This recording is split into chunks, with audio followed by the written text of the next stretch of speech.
মৃত্যুর পর কবরে নামানো পর্যন্ত ফেরেশতারা লাশের সাথে কি করে তা সকল মুসলমানের জানা উচিত।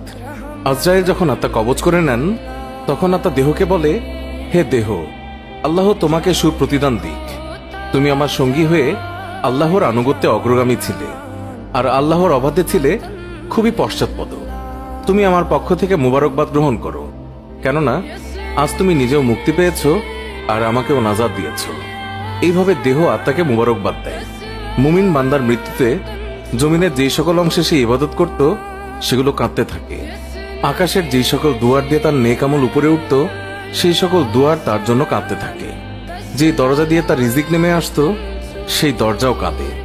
আকাশ জমিনের এই ক্রন্দন দীর্ঘ 40 দিন পর্যন্ত অব্যাহত থাকবে। মালাকুল মউত যখন তার আত্মা কবজ করে নেয় তখন তার দেহের হেফাজতের জন্য সেখানে 500 ফেরেশতা দাঁড়িয়ে থাকে। যদি কেউ তার লাশের পাশ ফিরাতে চায় তখন ফেরেশতারাও এই কাজে মানুষের সহযোগিতা করে। এমনকি কাফন পরিধান এবং সুগন্ধি মাখানের কাজেও ফেরেশতারা অংশ নেয়। লাশের সম্মানার্থে ফেরেশতারা 2 সারি করে ঘর থেকে কবর পর্যন্ত দাঁড়িয়ে যায়। জানাজা পর্যন্ত অতিক্রম করে তখন তারা অভ্যর্থনা জানায়, তার জন্য ক্ষমা প্রার্থনা করে।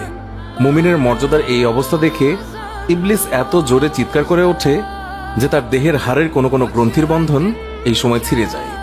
সে আক্ষেপের সাথে তার সঙ্গীদের বলতে থাকে, তোমাদের সর্বনাশ হোক, এই বান্দা তোমাদের ফাঁদ থেকে কিভাবে ফসকে গেল।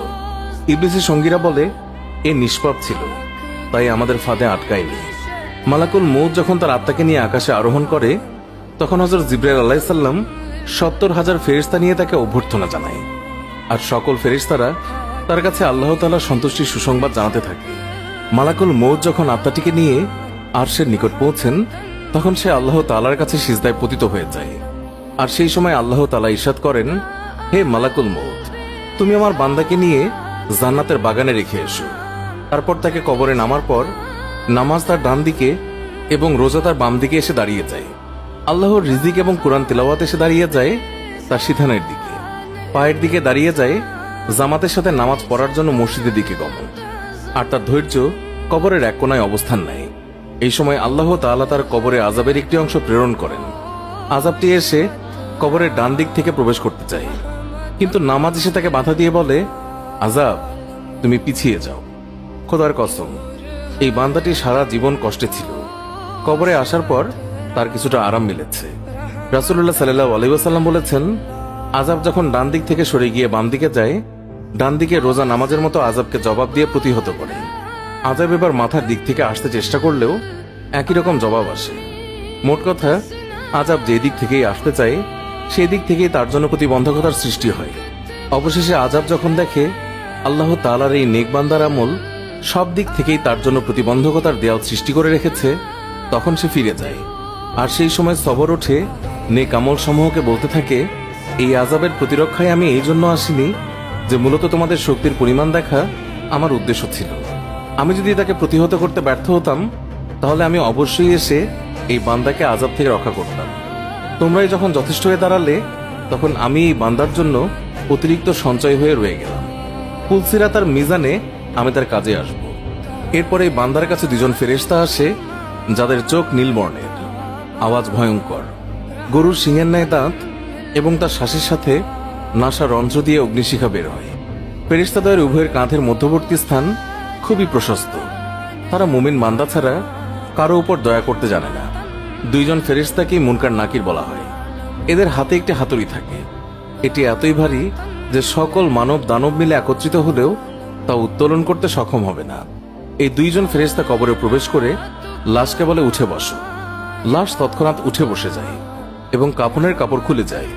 ফেরেশতা তখন জিজ্ঞাসা করেন, তোমার প্রভু কে, তোমার ধর্ম কি এবং তোমার নবী কে?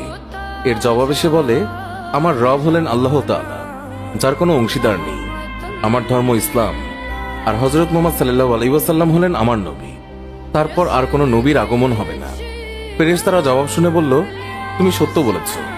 অতঃপর কবরকে চারদিক থেকে প্রশস্ত করে বলেন, তুমি উপরের দিকে একটু তাকিয়ে দেখো। সে উপরে তাকায়, তখন আকাশে শেষ সীমানা পর্যন্ত তার চোখের সামনে ভেসে ওঠে। ফেরেশতারা বলেন, হে আল্লাহর বন্ধু, এটা তোমার আবাসস্থলের ঠিকানা। আল্লাহর আনুগত্যের বিনিময়ে তুমি এটা পেয়েছ।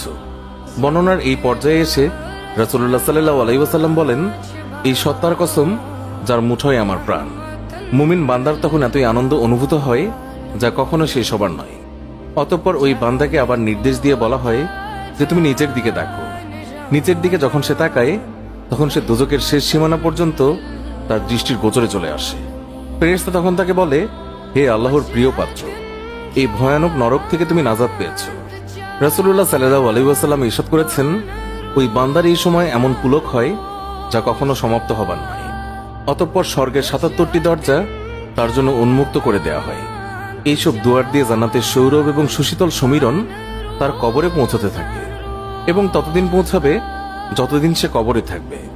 রাসূলুল্লাহ সাল্লাল্লাহু আলাইহি ওয়াসাল্লাম আলোচনার ধারাবাহিকতা অব্যাহত রেখে বলেন, এরপর আল্লাহ তাআলা মালাকুল মউতকে নির্দেশ দিয়ে বলেন, তুমি আমার দুশমনের নিকট যাও এবং তাকে আমার কাছে নিয়ে এসো। আমি প্রাচুর্যের সাথে তাকে রুজি দিয়েছি, সীমাহীন নিয়ামতের বাড়িপাত করেছি তার উপর, কিন্তু সে আমার সাথে শুধু অবাধ্যতাই করে ফিরেছে। এবার এই দুশমনকে আমার সামনে হাজির করো। মালাকুল মউত আল্লাহর নির্দেশ পেয়ে এমন কদাকার বেশে ওই বান্দার নিকট আগমন করে যে কেউ কোনোদিন এমন ভয়ঙ্কর আকৃতি দেখেনি। তার 12টি চোখ থাকে, তার কাছে এমন একটি লৌহ শলাকা থাকে যার শাখা ও কাঁটা বিশিষ্ট। মালাকুল মউতের সাথে আরো 5 জন ফেরেশতা থাকে। এদের প্রত্যেকের সাথেই থাকে জাহান্নাম থেকে নিয়ে আসা আগুনের চাবুক। মালাকুল মউত অবাধ্য বান্দাকে চাবুক দিয়ে